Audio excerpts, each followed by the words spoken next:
My fellow Amazonians, this is Dr. Cho Ayaba. This is your daily briefing from my office. All money plays day, shake no day. My people, for 7 years, you have listened to me. You have my audios, my videos. But everything I have said might pale in comparison to the noise that you are daily fed with. Everything I have spoken about might be forgotten in the face of the ease with which people can talk. But one thing you will not forget is what we have done. We might not have done as much as you would have wanted. And this is based on the fact that you might not have enough information to do effective comparative analysis to determine that the Amazonian struggle has gone really far in comparison with other struggles. But if you want to pass judgment in this struggle, the words might not be enough. Even the actions we take against the enemy might pale in comparison to the work that we have done in institutionalizing some of the processes, some of the actions, and some of the words we utter. For 7 years, we were bold and we told you we will give you a self-defense that will undermine the ruthlessness and the almost invincibility of the thugs and the barbarians from Cameroon. The gendarmes were so notorious that their red berets alone sent chills down your spine. Then they brought in the bees. They popularized the bees as some US special forces that can land behind enemy lines and destroy their enemies. We struck them. We empowered you to believe you can hit them too. We made their own parents to cry. You saw it. Our forces might not have completely vanquished the enemy, but for the first time in your life since 1961, when they destroyed our own police forces, they destroyed everything we had, you saw an institution erected from nothing to become a force that on October 1, you could look at them with pride. They could export pain also to the enemy. When we complain about the system of education, there is a difference between education and the acquisition of knowledge. Knowledge is what we need to disentangle ourselves from this web that have wrapped us in, to be able to think freely, to know our past in order to shape our future. Knowledge is what we need in order to be productive. They've denied us knowledge. They have decreed schools which our parents have built. They have treated teachers like slaves. When we stood up against that system of intoxication, we did not only tell you it was bad, we proposed to you what the alternative will look like. For the first time in the history of liberation wars, a poorly funded people are able to produce one of the best curriculum of education. And against all odds, we set up community schools. When others speak, they may be louder, They may even make more sense. But if you want to judge us, you are going to judge us based on what we have produced. Within the Department of Education now, we have set up a sub-unit on health and agriculture that can help our people stay alive, be healthy, help our people acquire the knowledge on how to transform their produces into ready-made products that can go to the market at a more higher price. We are doing a lot. Before you saw the majesty of self-defense, we were in the tunnels building it, and we presented them to you in a way that you took pride in Amazonia. That's the same way we did with community schools. And you could see our children on October 1 singing our anthem in their uniforms. We are doing a lot, and we are going to show you what we are doing. I bring these things so you don't get confused, because for the past 61 years, you've been confused with a lot of noise. From CRTV to Cameroon Tribune and all the plethora of newspapers that have existed, that have been spewing out constructed narrative to keep you enslaved so they can succeed. You must reject those systems and embrace the power of deliverance that takes you out of that state of enslavement to the majestic heights of a free people. My dear people, we will continue to build the systems of self-governance because we know what is coming. And I'll speak about this in a few moments. It is not enough to talk about freedom. What matters is the alternative that you put in place. And as we fight on a daily basis to liberate the land, we are building that alternative system. So that once you take ownership of that land, there are institutions existing to safeguard the freedom you fought for. There's virtually no use to talk about the freedom of assembly when there are no supporting institutions and laws to guarantee that it is protected or to ensure that there is a remedy when it is violated. We talked about the taxi callers, and today I want to thank you people. I want to thank the drivers that have changed their taxi colors. I want to thank our people for the support.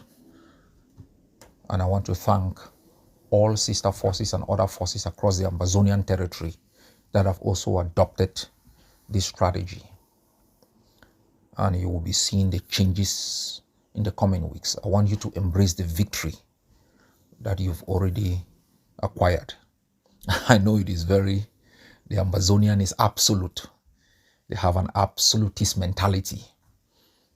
That is, every street must be free of yellow. No, we have already won. We have told the colonial SDO that power resides with the Amazonian people. And for every adventurer, for every impostor that is going to parade our street and continue to want to rule our people with decrees without the consent of our people, we would outlaw those decrees and institute counter decrees and show them how it works. If you are still running taxis with yellow color, we hear that La Republique Barbarians are now running taxis. We don't have the time to stop the taxi. We'll shoot it from afar. So if you are running on our street with yellow taxis, we will not risk the lives of our men to stop and check who you are, civilian or Barbarian La Republique thug. And I encourage our people to continue to use their bikes and non-yellow cabs that run our street. This is our land. We will not negotiate what colors we use, what language we speak, how we function. That is the law of the land. I congratulate our forces in Ngoketungia. As I said the other day, they have instituted a ban in response to a ban on motor vehicles in response to the ban imposed by the colonial SDO on bikes. And everybody in Ngoketungia must adhere to this order and avoid using motor vehicles at particular times. And every motor vehicle that is yellow should also change. I also want to I also want to thank our forces in Meme and Fako for the brilliant job that they are doing. Continue to fight. We are working hard, my people. We are working extremely very hard. I can't say much. Sometimes before you see one small victory, we failed more than 100 times. Those failures you will not know. But the role of a leader or the role of institutions is to find solutions to the problems of our liberation. And on a daily basis, we are working hard. I just finished a meeting with the PM of the Biafran people, Mr. Simon Okwa, a few moments ago, talking on how we need to work together to ensure that we undermine the ability of the enemy to use Biafran territory, as a spot to attack our people. Yesterday we were attacked. Our forces in Bamenda were attacked. 4 armor cars. They launched more than 6 rocket launchers on our forces. But they confirmed code because the resistance of our forces was fierce. It was a serious fighting, and I monitored it for about 3 hours. It was heart-wrenching. And I can confirm this morning that they lost 2 men. We've confirmed this. The move forces from the Alabukam Bengui axis, the move forces from different axes to attack our brigade in town. And we have confirmation this morning that 2 of their forces from the Alabukam axis died in the attack. And we'll continue to exact revenge on the way they conduct themselves in our land. You saw how they killed Colonel Stone. You could see the beast in these people, the barbarians, and remove things and put on him and another civilian and burnt their dead body. This is how genocide happens. So they dehumanize you. Even when you are dead, they still have the strength to pour fuel on dead bodies. Why not? If they could do that in Gabo on children, why not on our forces? But as I wrote the other day, we will respond. And the world that has remained silent to this must not complain. I have notified the international community of what happened with Colonel Stone. Is a violation of international humanitarian law, and we will continue to do so. What I know you are experiencing across the territory, the lack of electricity. This is what Ndele warned us about. That union with Cameroon will bring hell. We have instruments that can produce energy that can power the entire Biafra, Nigerian land, and even the entire West Africa. They abandoned it for Edea. We have a seaport that is natural that could bring in goods. You don't need to remove sand from it. They abandoned it for their own seaport that is artificial. We don't have electricity. How do you run an economy without electricity? How can an economy be productive without energy? We are living in the 21st century where you can even transform sunlight into energy, where we have enough water to produce energy, where we have even enough wind to produce energy. But the wind, it brings down homes. What kind of system are we tolerating? What kind of system do we get up every morning? And how do we think it's going to change? We have just watched in Kenya, the people have risen up. We've just listened to the vice president calling on the president to step down. I call on Ambazonian people to take a stand, not only with our forces, but against these barbarians and the institutions they've instituted in our land that has caused us a lot of misery and sadness. Roads are impassable, no lights. There is water everywhere, yet drinking water is not available. This is 2024. We were better off in 1961 than we are today. We had airports, we had seaports, we had airstrips, we had better roads, cleaner streets. This is what Ndele warned us against. And I call upon you to join our forces to take civil action against these enemies. For the past 7 years or so, not a stray bullet has killed a La Republique citizen in Ambazonia. You've not heard that a La Republique citizen has been killed by a stray bullet. all the precious land we have, they are buying those land because we are so broke that the only thing we have is the land and we sell it to them. They are populating our neighborhoods, our villages, threatening our culture, threatening our language, threatening our food, threatening everything that makes us a people. And I think we must be in shock and awe, and that should compel us to stand up for our country. There is uncertainty in Cameroon, my people. There is uncertainty in Cameroon, and it's collapsing. And I think you must be aware. I have passed instructions to our forces to prepare themselves, because you'll get up one morning, all their barracks are empty. They've all escaped because the center does no longer hold. Cameroon is held together by the center, south, and east that is still backing the regime that has basically collapsed. The north, the far north, and the Adamawa, they don't have this kind of CPDM foundational relationship that is attached to Mr. Biya.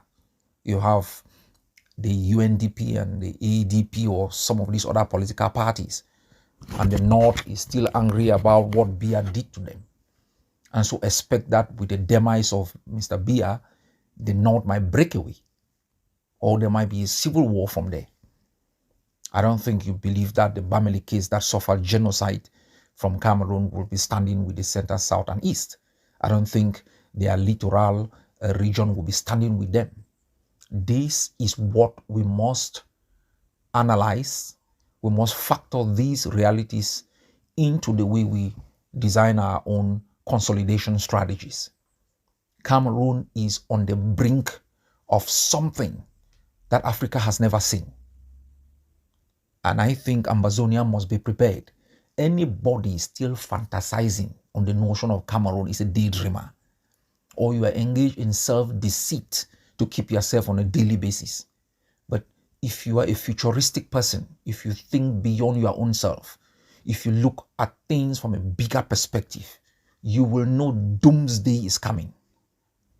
The way the country is structured makes it incapable of the pillars of the state to support it in the event of a collapse of a system that has killed so many, has deprived so many of opportunities. And we must also be prepared. It is in collapse that full-blown genocide takes effect. So what do you think La République forces will be doing in their wake? That the system collapses and they are retreating. You think they'll be hugging you and kissing you? No, they'll be burning everything, killing everybody along the way. So I've instructed our forces to organize communities, to educate communities, to begin to develop civil administrative structures to make sure that in the event of a collapse or a retreat of this enemy, there is some organization, we eliminate criminality, and there is some sense of order in our society. So we are working on all of these contingencies. Yet we must continue to make sure that our forces are well resourced. We invest in our forces. We invest in the projects, in the what they call sovereignty projects like education, agriculture, health. These are the foundation of every state. So I'm very happy. We have produced something unique. It is called the Manifesto of our independent Amazonia. It is very unique. I would like to end this by reading a section of it. It's fantastic. We have cataloged the injustices, whether it's economic, political, or the violence. We have documented them. And it is written in the manifesto as a charge. And so there is this section which, after all of those documentation, we wrote, for same and similar reasons, and sometimes for less, have men and women, the peoples of the world, down the ages, arisen, fought against such tyranny and usurpations, and established for themselves a sovereign country of their own. To this end have they received the support and favor of other peoples and countries. In these existential realities to which Ambazonia has been subjugated, La République du Cameroon has shown itself to seek the death and annihilation of the Ambazonian people, to consistently deprive Ambazonians of all liberties and deny health, education, life, prosperity, peace, and happiness to the Ambazonian nation. If these acts were rare or discontinuous, one would excuse them as the occasional limitations of any government. Nay, they are systematic and have been continuous for more than 63 years. La République du Cameroon has persistently carried them out with impunity with the intention of maintaining its domination of the Amazonian people and the occupation of their land for purposes of the exploitation of our resources. If you doubted the reason for which they act with impunity, know it. And if you ever wondered why we are fighting, know that we fight because of these impunity, but much so for the things I outlined: better education, access to free medical and health care, a government founded on the consent of the people, rules and regulations that are developed through representation, are interpreted following standard practices. And I am definitely very sure Ndele wasn't wrong. And I am sure we weren't wrong in establishing these institutions to safeguard Ambazonia. God bless you people, and I salute the courage of our forces.